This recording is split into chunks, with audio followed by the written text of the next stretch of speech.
morning, sixth grade band. I am here to help you today with the song Go Tell Aunt Rhodie, which is number 18 if you are following along in your band book or in your smart music. So the first thing I wanted to go over with all of you together is the rhythm of this piece, like the beat. It starts with a half note, so I'm going to just clap it and count the beats out loud. You can more than welcome to do this along with me if you think it helps. So we start out with a half note and then 2 quarters. So it's going to go 1, 2, 3, 4. 1, 2, 3, 4. 1, 2, 3, 4. 1, 2, 3, 4. 1, 2, 3, 4. 1, 2, 3, 4. 1, 2, 3, 4. 1, 2, rest, rest. You have the option to take the repeat if you want to. For your assignment, you don't have to. For your own personal practice, you might want to, just so you get in that repetition. This is going to help you improve as a musician. Now, percussion, for you guys and gals, your rhythm is different. So we're going to go over your rhythm a little bit later in this video, okay? But for everyone but percussion, the rhythm I just clapped, those beats, that is what your part is going to be like as far as the counts, okay? All right, so moving forward, I'm going to go over the flute part next. So for flutes, we've got those same 3 notes from Hot Cross Buns that we did last week, and we're adding 2 more notes to the mix, okay?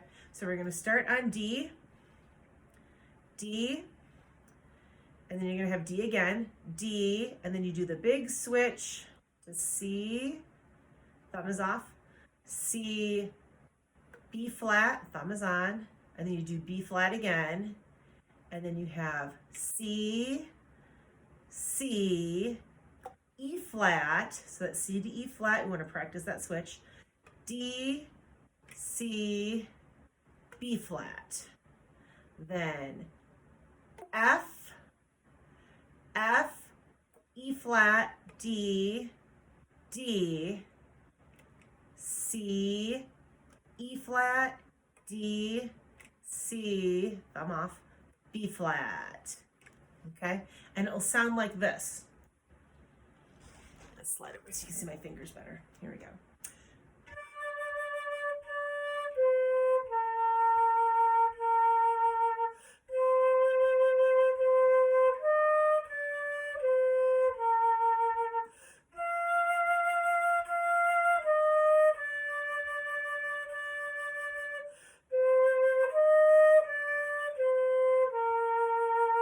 Rest, rest.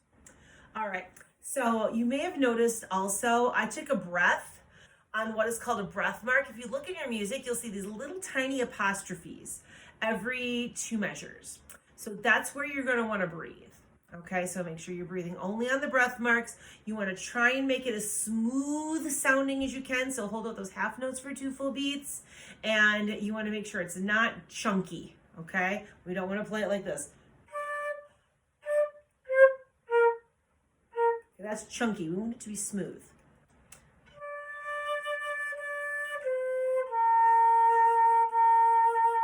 I'm still using my tongue when I change my notes, but I'm waiting until the last split second to use my tongue to start the next note. So that's something you might want to think about, even if you've got this mastered, okay? That's going to help you take your playing to the next level.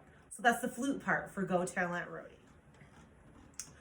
Now, for the clarinet part, for Go Tell Aunt Rhodie, we're going to go over your note names and fingerings, all right? For this song, you're only going to be using that top hand, that left hand, okay? Your right hand is still going to be in the correct position with your thumb under the thumb rest and your fingers just kind of hanging out, hovering over the top of those keys. They're not going to push them down, though. The fingers that are going to be moving are your top hand for this song. So we're going to start out with E, okay, which is back thumb. Remember, on Squidward's mouth, back thumb and pointer finger, okay? So it's gonna go E, E, D, C, C, D, D, F, so picking up both of those, E, D, C. Now you're gonna pick them all up, G, G, F, back thumb, E, E, D, F, E, D, C. Rest, rest. It'll sound like this.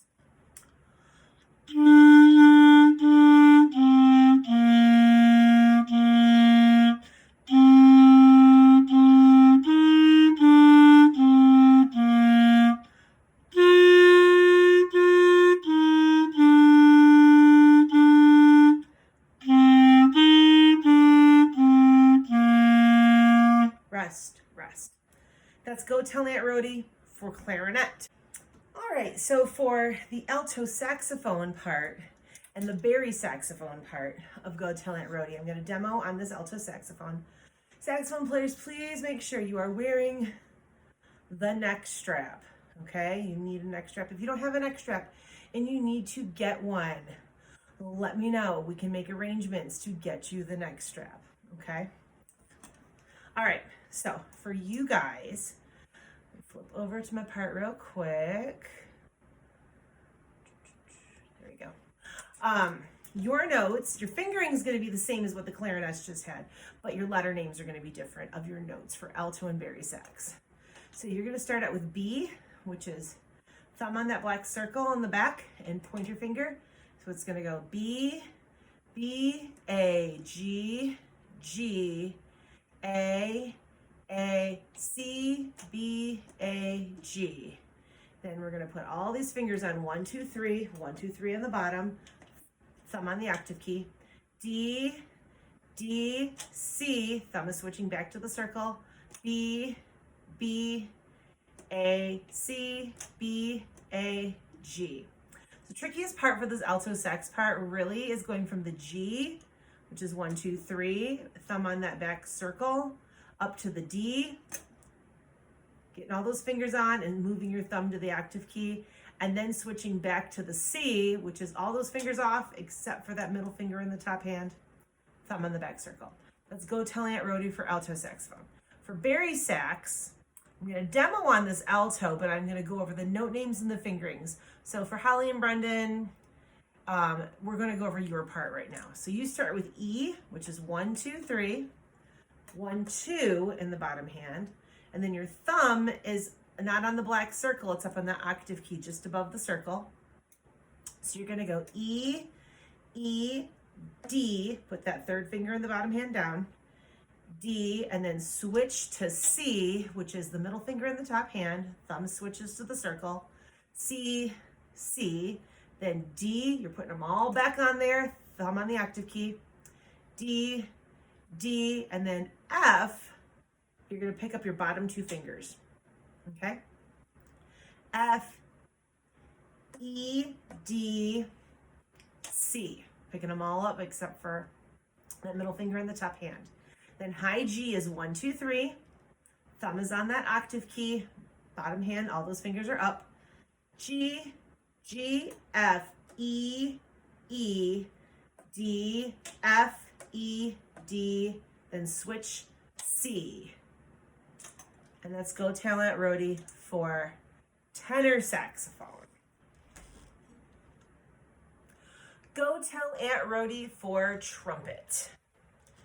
You're going to have the same letter names as tenor saxophone and clarinet, but different fingerings. So you're going to start on E, which is 1 and 2, E, E, D, which is 1 and 3, C, C, which is open, D, D, F, E, D, C, and then from that low C, you're going to go up to the high G, so you're not going to change your fingers, you're going to change the way you blow your air.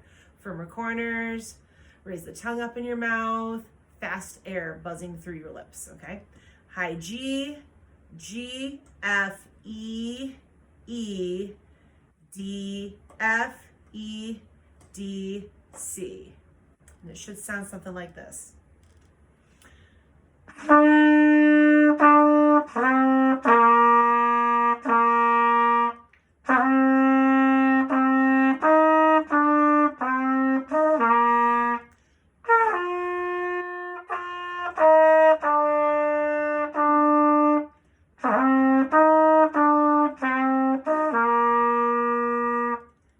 Hopefully you will hit your notes better than I just did. I had a couple little squeaks in there.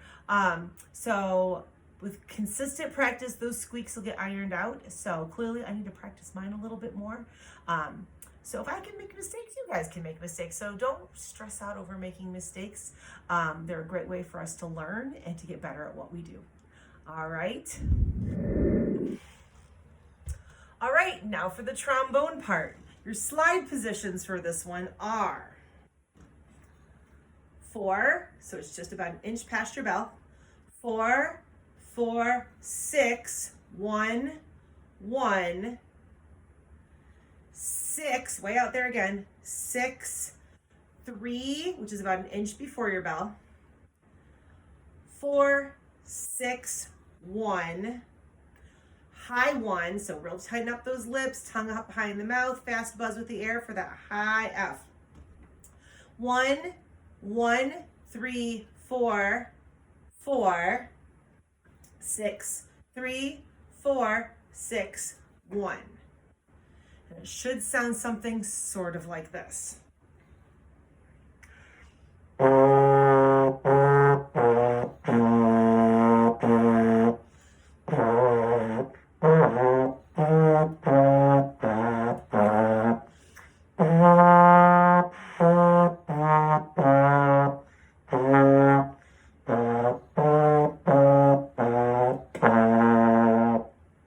And that's Go Tell Aunt Rhodie on the trombone.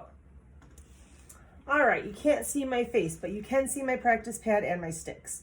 For Go Tell Aunt Rhodie, for percussion, you're gonna start out with a rest. So I'm gonna play to the side of my practice pad in the air, okay?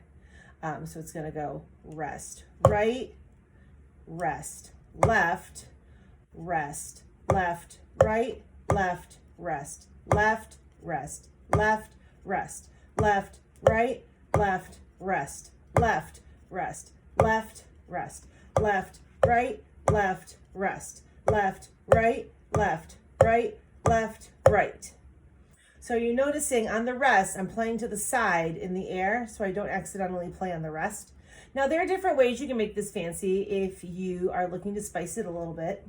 So you could go rest, flam, rest, flam, rest, buzz, buzz, buzz, rest, flam, rest, flam, rest, buzz, buzz, buzz, rest, flam, rest, flam, rest, buzz, buzz, buzz, rest, buzz, buzz, buzz, buzz, buzz, buzz.